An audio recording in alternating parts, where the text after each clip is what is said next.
crisis? 911. Hi, Chardon High School. We had shots fired, gunshots, multiple gunshots. Multiple gunshots? Yes. Do you know where? I want to say over by the gym. Gym? That's where it sounded like it came from, gym cafeteria area. Oh. By the gym cafeteria? Yeah. That's what we're thinking. Okay. Thank you. High school. Okay. Bye. Bye.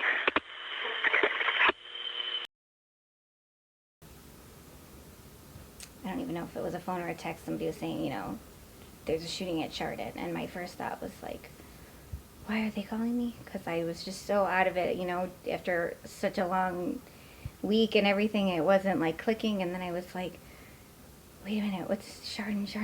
And then I was like, it can't be.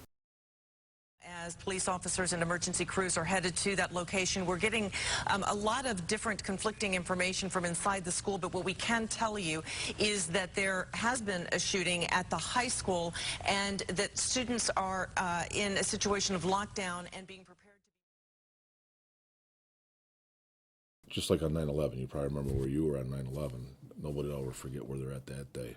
I was actually in dispatch on the third page of the News Herald, having my second cup of coffee. Just got done with the reports when the call came in. And both dispatcher Talarchik and Harmasek were up in the dispatch area, and Sally's our records clerk, and then it just ran from there. You know, 7:37 in the morning is when the first call came in. Were the students still alive? I didn't know, ma'am. I didn't even check. I just got out of there as fast as I could. Okay, but they went down, right? Yeah, they were laying on the ground in blood.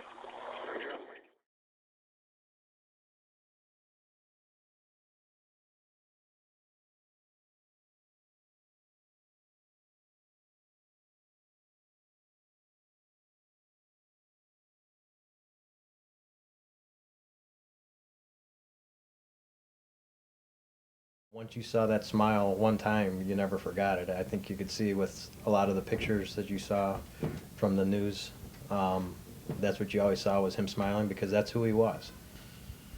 You know, that's one thing you'll just never forget about him. I was on my route. I was in Willowick.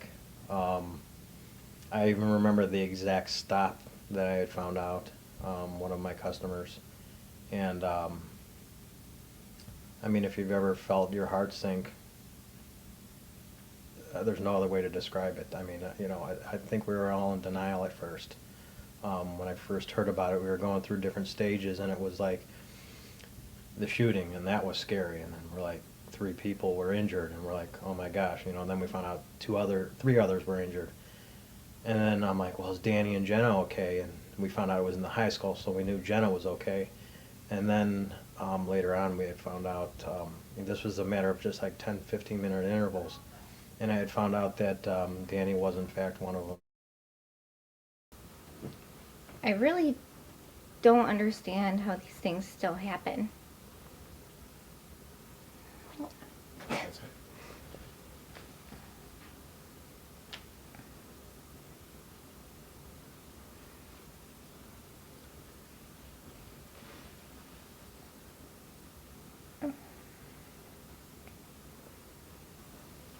I mean, this shouldn't even happen after Columbine.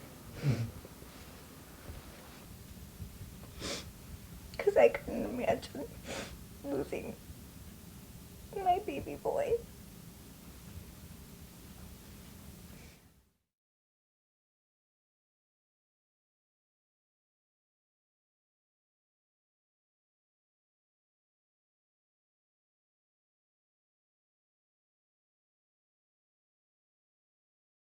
I remember the principal or the superintendent from Columbine, probably the one we all remember the best, saying that, you know, there's been 30 school shootings in this country since Columbine, 32 I think now, whether it be high school, whatever campus it might be.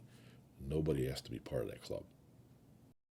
We need to find a way to eliminate the problem. I don't see any solutions on the table. I've actually never even heard of anybody talking about any type of gun regulation until just recently. And I understand it's part of our constitutional right, but think about when the Constitution was made.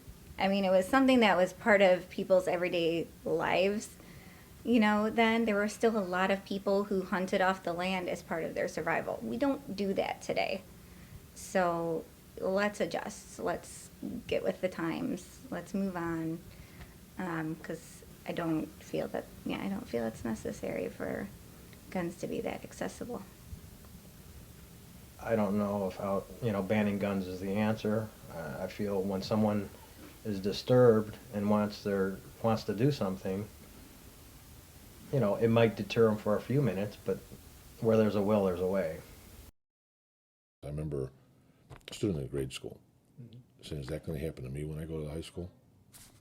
So that's how far-reaching it was down in grades. And I'm talking like maybe a second or third grader, asking those questions. So.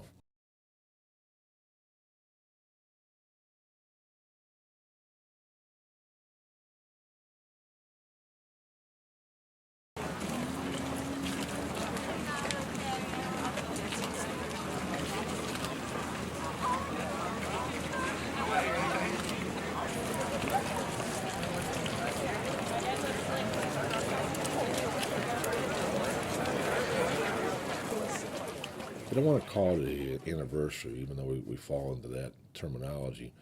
They just wanted to call it Remembrance Day. And there's no plan on doing it next year. I mean, these people need to go on with their lives. There's certainly never going to be a loss of the memory of it, but I think they've gradually been moving on. There's been a lot of projects, a lot of huge, huge community support. Of all the cases in my career, this is probably the most far-reaching that I can remember, where it touched everybody. If it weren't immediately affected, you knew somebody that was, or you were a distant family member of. We've been to death scenes. We've been to horrific accidents. Those all touched those immediate families and then some. But this one just reached out unbelievably.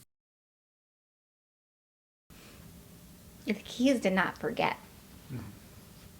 And not so much just Danny, but just don't forget that these things are still happening. We still need to